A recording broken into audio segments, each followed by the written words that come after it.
cantam, não posso conter.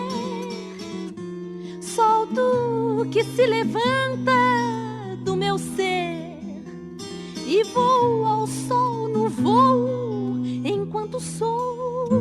Mas quando no céu tão cinza não vejo passar os pássaros que extinguem da terra e do ar, passo que existe em mim a doer. Me dou tão só o som com dó e dom, e o que sinto vai contra quem varre as matas e arremata a terra-mãe. E me indigna a onda de insanos atos, de insensatos que não amaina.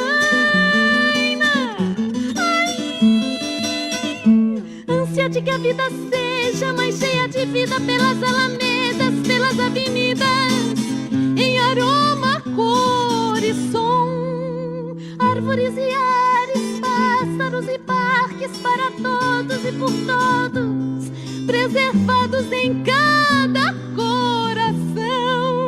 Mas quando num grito raro se apossa de mim o espírito desses pássaros que não tem fim, espalham pelo espaço que não há, com amor e com arte, garganta e ar.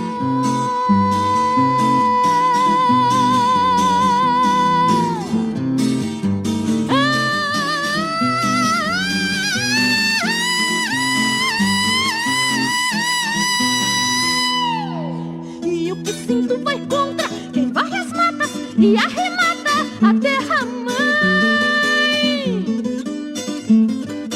E me indigna a onda de insanos atos, de insensatos que não amaina. Ânsia de que a vida seja mais cheia de vida pelas alamedas, pelas avenidas, em aroma, cor e